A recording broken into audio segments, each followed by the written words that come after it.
بلاتے ہیں۔ علم کا ایک خاص مہینہ کہا جاتا ہے جس پہ میں چاہوں گا آج سوال کروں کہ ہم یہ بات بھول جاتے ہیں، عبادات، نیکی، کھانا پینا، پرہیزگاری کا ذکر یقیناً کرنا چاہیے، لیکن یہ مہینہ علم کا ہے، چاہے توریت ہو، زبور، انجیل، قرآن پاک اور صحیفے بالکل اس ماہ مبارک میں نازل ہوئے۔ تو کیا مسلمانوں کے لیے علم حاصل کرنا ضروری ہے یا نہیں؟ آپ بتائیے کہ اللہ نے، اللہ کے رسول صلی اللہ علیہ وآلہ وسلم نے بار بار زور دیا کہ اے مسلمانوں علم حاصل کرو۔ بہرحال یہ بات بھی رہے گی آج کا جو پیکج ہے، لرننگ کیپیسٹی زیادہ ہونی چاہیے مسلمانوں کی، خاص اللہ نے تبھی تو ہماری لرننگ کیپیسٹی بڑھائی ہوگی اگر تمام تر جو آسمانی صحیفے سے مہینے ہوتے ہیں۔ بالکل، تو ہم نے لرن کرنا ہے، آپ لوگوں نے کرنا ہے، ہمارے علماء موجود ہیں، ایک پیکج دیکھیں گے جس میں آپ کو آج کے ٹاپک کا بتائیں گے۔ دکھائیے جی۔ رمضان کریم آیا، برکتیں اور فضیلتیں لایا، چاروں آسمانی کتابیں اور صحیفے بھی اس ماہ مبارک میں نازل ہوئے۔ دیکھو اپنے اعمالوں کو اور استغفار پڑھو کیونکہ وہ رب معاف فرمانے والا ہے۔ اس ماہ کی فضیلت کیا ہے؟ آئیے علماء کرام سے آج کے موضوع کو سمجھیں اور جانیں سیگمنٹ دین کی بات میں۔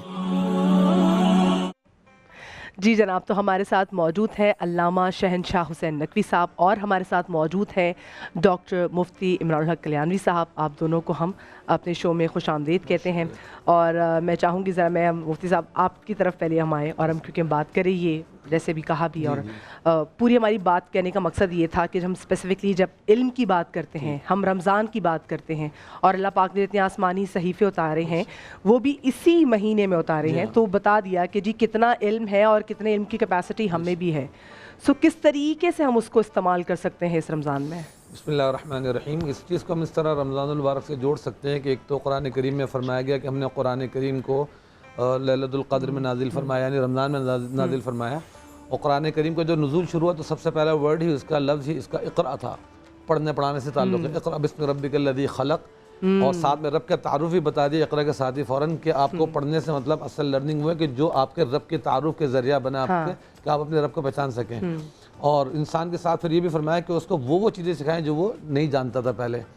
تو در حقیقت انسان پہلے ظلمت میں تھا، تاریکی میں تھا، جہالت میں تھا، اب انسان کے خود اپنی ذاتی لحاظ سے اور اس کے آفاقی لحاظ سے، یعنی یونیورس میں جو کچھ چل رہا ہے وہ، اور اس کی ذات میں جو کچھ بھی ہے وہ، کیا اچھا ہے کیا برا ہے، یہ پورا قرآن کریم نے پھر الف لام میم سے لے کے والناس تک ہمیں پورا بتا دیا۔ مثال کے طور پہ انسان کے جسم سے پسینہ بھی نکلتا ہے، لعاب بھی نکلتا ہے، اور انسان انٹیک بھی مختلف چیزوں کو کرتا ہے، لیکن ہر چیز میں کہ کون سی چیز انسان کے لیے اس کا انٹیک حلال ہے، جائز ہے اور بہتر ہے، اور کس چیز کا انٹیک حرام ہے، ناجائز ہے، اور کون سی چیز کے نکلنے سے انسان پاک ہو جاتا ہے، نجس ہو جاتا ہے، کون سی چیز پاک ہے، کس چیز سے وضو ٹوٹ جاتا ہے، یہ پوری چیزیں ہمیں کچھ علم میں نہیں تھا، لیکن قرآن کریم نے ہمیں اس کی پوری ایک تعلیم دی، علم دیا، تو انسان کو چھوٹی چھوٹی چیزوں سے پھر ایک پورا انسان بنایا، مہذب سویلائز جو انسان ہوتا ہے نا، سویلائز پورا بنا کے چھوڑا اس کو۔ اور پھر رشتوں کے اندر دیکھیں کہ ہمیں کچھ نہیں پتا تھا، پہلے یہ ہوتا تھا کہ کسی کے فادر نے کسی اور عورت سے شادی کی، اس کو ڈیورس دے دی تو بیٹا اس سے بھی شادی کر لیتا تھا، اسی طرح باپ جو ہے اپنے بیٹے کی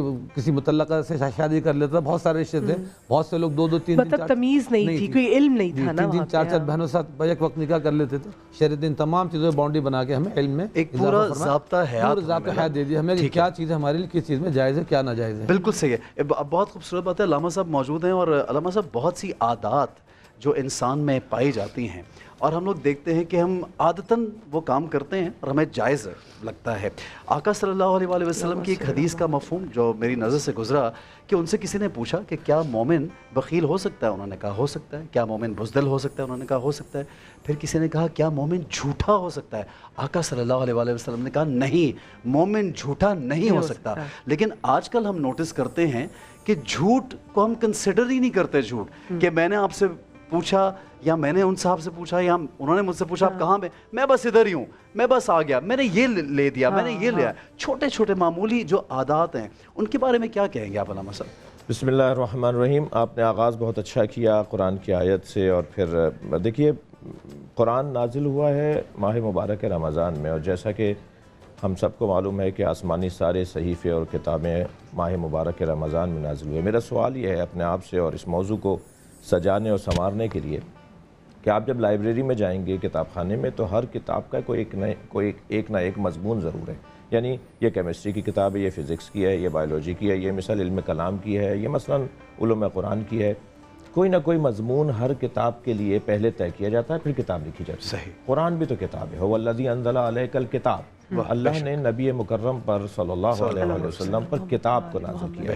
یہ کتاب ہے تو کتاب کا کوئی مضمون تو ہوگا. جی ہاں جی ہاں. یہ قرآن کتاب ہے اور اس کتاب کا مضمون ہے انسان. سبحان اللہ، کیا بات. یہ انسان کے موضوع پر لکھی گئی کتاب. واہ واہ. جتنی بھی ضرورتیں انسان کی ہیں، جتنے مسائل جڑے ہوئے ہیں انسان کے ساتھ، وہ سب اس میں نازل کیے گئے ہیں.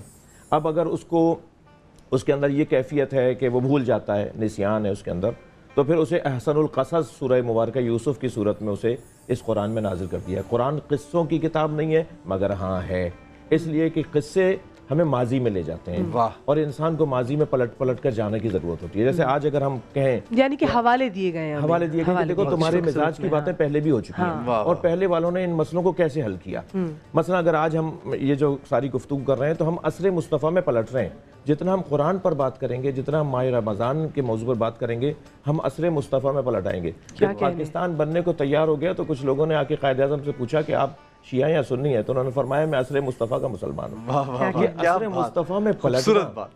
جب ہم عصر مصطفیٰ میں ہم جب ماضی میں پلٹتے ہیں تو قرآن ہمیں مثلا قصص کے ذریعے سے ماضی میں بھی پلٹا دیتا ہے. اسی طرح قرآن مجید میں جتنی بھی مسائل انسان سے جڑے ہوئے ہیں وہ سب قرآن میں نازل ہوئے. مثلا جھوٹ والا مسئلہ اگر آپ لیں تو قرآن مجید جتنی زیادہ مذمت جھوٹ بولنے والے کی کرتا ہے، یعنی چند لوگوں کو اللہ نے کہا ہے کہ اللہ انہیں پسند نہیں کرتا، اللہ ان سے نفرت کرتا ہے، ان میں سے ایک ہے کاذبین، جھوٹ بولنے والے. اور لعنت بھی اگر قرآن مجید میں آئی ہے نا، یعنی لعنت کی آیتیں قرآن میں ہیں. مثلا ایک آیت کے اندر ہے کہ کچھ لوگ ہیں کہ اولئک یلعنہم اللہ و یلعنہم اللاعنون، کچھ لوگ ہیں جو لعنت کرنے والے ہیں، یعنی لعنت کرنے والے اللہ کے ساتھ کچھ لوگ ہیں. وہ لعنت کن کن لوگوں پر اللہ نے لعنت کی ہے قرآن مجید میں؟ جھوٹوں پر. بالکل. کتنی جھوٹ کو دیکھیں ہم لوگ کتنا علامہ صاحب اس کو ایک آرڈنری سمجھتے ہیں. جھوٹ کا آپ نے احسن جو مضمون مجھے دیا تو میں یہاں ضرور بات کرنا چاہوں گا جی جی کہ نبی مکرم کا جس سے مقابلہ ہوا نا، اللہ نے اسے جھوٹا قرار دیا ہے. یعنی وہی لوگ سامنے آئے جو جھوٹے. بہت معروف واقعہ ہے جس کو، کیونکہ حق کے مقابل تو کوئی بھی ہو، جو تو کوئی بھی ہو وہ تو پھر باطل ہی ہوا نا، وہ تو جھوٹا ہی ہوا جو بھی حق کے مقابل آئے گا. جی جی. یہ جو قصہ لے کر آئے مسیحی نا، نصارہ نجران کہ حضرت عیسیٰ اللہ کے بیٹے ہیں، یہ اتنا بڑا جھوٹ تھا. جی ہاں جی ہاں. یہ اتنا بڑا جھوٹ تھا. یعنی اگر جھوٹ کی تاریخ بنائیں گے تو یہ بہت بڑا جھوٹ ہے کہ اللہ کا کوئی بیٹا ہوگا. لم یلد ولم یولد کا کوئی بیٹا ہوگا. ان کان للرحمن ولد فانا اول العابدین. نبی مکرم نے تو جب مباہلے میں وہ لوگ آئے تو سرکار نے فرمایا کہ کل فقل تعالوا ندعو ابناءنا وابناءکم ونساءنا ونساءکم وانفسنا ثم نبتہل فنأجل لعنت اللہ علی الکاذبین. تو پھر ہم سب جھوٹوں پہ اللہ کی لعنت بھیجیں گے. تو جھوٹوں پر لعنت کیا یہ کم ہے کہ جھوٹے کو بھولنے کی بیماری ہو جاتی ہے؟ لعنت کیا کم ہے یہ جھوٹے کے اوپر اس کے چہرے کا رونق اور نور چلا جاتا ہے؟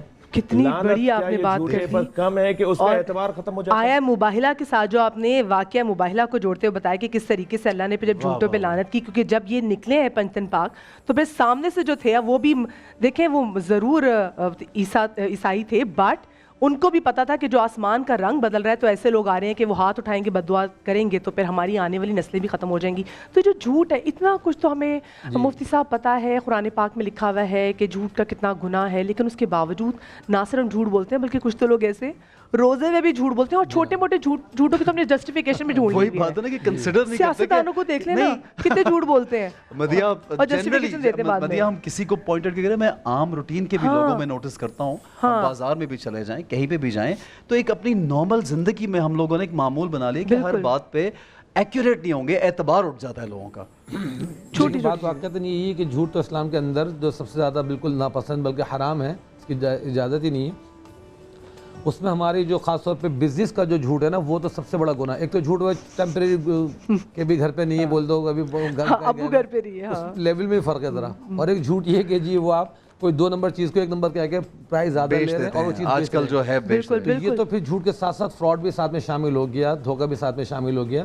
اور خاص طور پر بزنس مین جتنے بھی لوگ ہیں ان تمام کے ساتھ یہ چیزیں بالکل اگر وہ کر رہے ہیں تو بہت بڑا اس کے اندر پھر ایلیمنٹ یہ بھی آتا ہے ناجائز و حرام کا. نہیں بٹ یہ بتائیے عمران بھائی کہ جو سودا سلب بیچ رہے ہیں اور اس کی کوالٹی بھی بری ہے اور وہ جھوٹ بول کے بیچ رہے ہیں, اور وہ نا نیچے ترازو میں انہوں نے وہ میگنیٹ چپکائے ہوتے ہیں. نہیں میں نے ایک ویڈیو دیکھی اس میں جو ابھی گندم یا آٹا جو بھی لوگ خرید رہے ہیں وہ کھول کے جب دیکھا تو وہ خراب کو پیسا ہوا, تو بیچارے لوگ جو ہے وہ لینے آئے ہوئے خرید رہے ہیں سستے داموں. فروٹس کے اندر یہ ہوتا ہے پیکٹ آپ نے دکھا اوپر اچھا فروٹ سجایا ہوا اور نیچے اندر دوسرا بھی گندا. تو یہ ساری چیزیں رسول کریم صلی اللہ علیہ وسلم نے فرمایا کہ من غش فلیس منا, کہ جس نے کوئی دھوکہ کیا, ایک تو جھوٹ پہ ساتھ میں دھوکہ, تو وہ ہم میں سے نہیں ہے. ٹھیک ہے. اچھا یہاں ایک بات بتا دوں کہ اسلام نے دیکھا آپس میں مل جل کے رہنا کتنا پسند کیا, کہ اسلام نے جھوٹ کو بالکل کہیں الاؤ نہیں کیا سوائے اس کے کہ اگر دو مسلمانوں کو آپس میں جوڑنا ہو, ملوانا ہو, صلح کرانی ہو, یا میاں بیوی کے آپس میں تعلقات خراب ہو ان کو آپس میں اگر جوڑنا ہو, تو وہاں ایسا جھوٹ جو چیٹ کے زمرے میں نہ آتا ہو.